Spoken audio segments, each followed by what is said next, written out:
We're about to visit the most important Gothic cathedral in the world, and then we'll continue with a walking tour along the left bank and into the Louvre.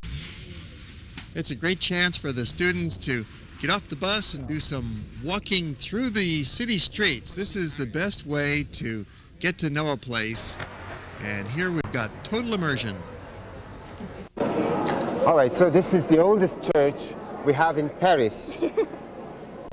It's about 800 years old, and it took about 200 years to build.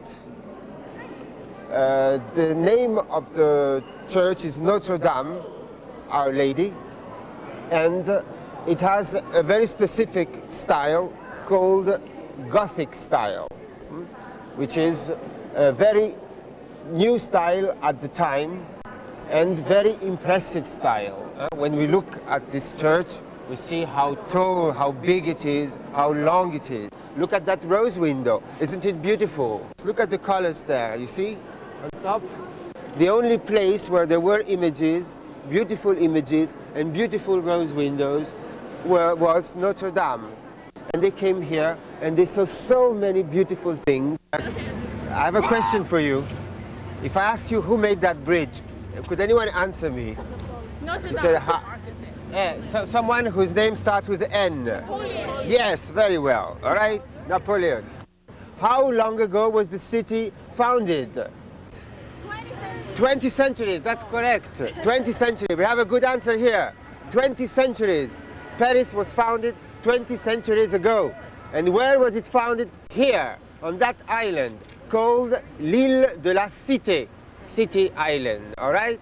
It's very important. Let's go.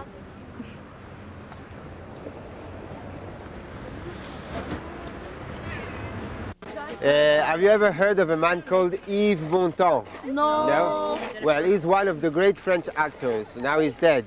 And he used to live in this place, all right? It's an old style, ancient style, Paris. This is Paris, built in the 16th and 17th century. And it's the longest bridge of Paris. At that time, there were only 4 bridges in the 15th century. Now there are 33 bridges. So the name of the bridge is called Le Pont Neuf. What does it mean, Le Pont Neuf? The new bridge.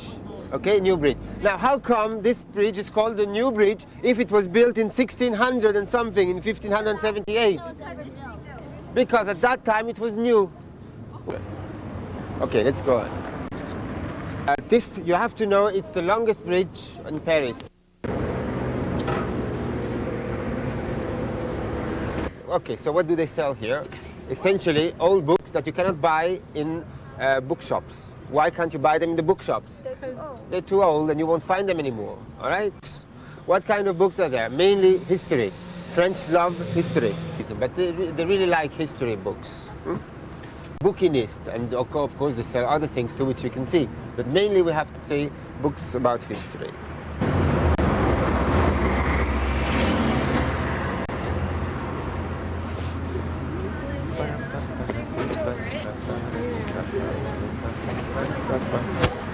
Okay, so this is one of the important buildings in the history of Paris.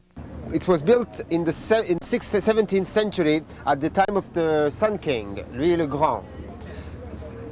And now it's the tomb of a famous political Frenchman called Mazarin. And it hosts the French Academy. He's an African sculptor who's been exhibiting his works here for about 2 months. He's found a new technique. He's a modern sculptor. We're not talking about history now. We're talking about a modern sculptor. But he manages to make those people so vivid to us. And it talks about history of the United States, of Africa, of many things that you're going to see and enjoy just looking at it simply. All right? We're going to cross and then we're going to get into the Louvre. Crossing the picturesque Pont des Arts and viewing the odd street performers and interesting sculptures, and entering the pyramid is a great introduction to the most important art museum in Europe, the Louvre. It's the Venus, the most famous statue, one of the most famous. It's called the Venus of Milo. And this one is even more famous than the other one. It's called the Victory of Samothrace. Those are the two main sculptures of the Louvre, the ones you've seen before and this one. There are three masterpieces in this whole museum, about 500,000 work of art, but three masterpieces. One you've just seen, another one stands in front of you, and the third one we're going to see, and is the painting, the famous Mona Lisa. And the Mona Lisa, you're going to see how strange she is. Let's go and see. You know, there's this controversy that Mona Lisa is him.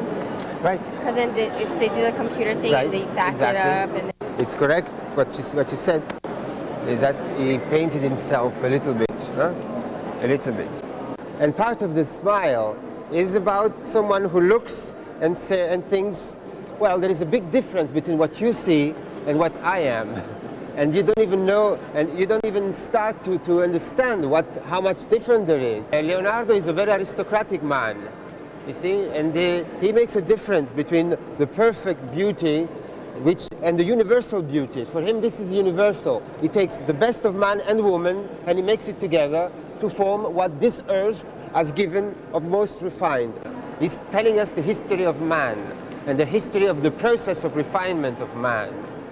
Man and woman, okay? It's a universal beauty. Universal means both man and woman. He used to make paintings that are ambiguous paintings. And the Mona Lisa is one of them. You know when Jesus turns the water into wine? Have you heard of this miracle? It's the first miracle he performs in the wedding at Cana.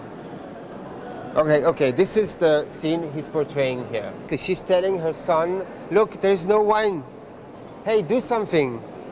Do something. And he says, well, I'm not supposed to do. He doesn't want to do miracles. Do you know why he doesn't want to do miracles?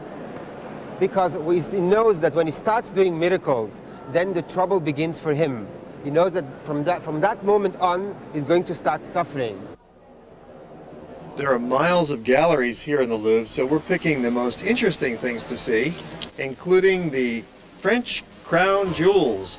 And they're located in this fantastic hall. The Salon of Apollo was built for Louis XIV by his favorite architects Laval and Lebrun. Could you come closer?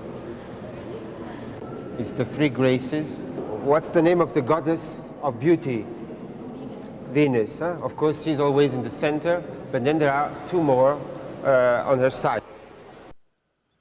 And that completes our visit to the Louvre Museum with our local guide. It's been quite an educational experience. It's the largest art museum in the world. And from the Louvre, we take a little stroll, passing through the arcades and into the adjacent Tuileries Gardens. This is a beautiful park, and just across the street from it is the Rue de Rivoli, where we find a very nice cafeteria lunch, self-service, nice way to go. And then it's time for some shopping. There's a whole number of shops right along the Rue de Rivoli, just across the street from the Louvre. And these are excellent places to spend your money. They really do have the best concentration of souvenirs in the entire city. Some of the prized possessions would be anything that say Paris on it, and maybe some cool shades. Hippie. Postcards, a little flag of France, little models of the Eiffel Tower. 6 keychains. Spin it around. Keychains, hats. Yeah, that's good. Of course, t-shirts. Yeah, okay. And then it's time to get back on the bus and continue our city tour. So we are going to continue the day, and the next beautiful stop is going to be the ship. And we arrive now to the Plateau Parisien. This is where we are going to take this nice view of the city.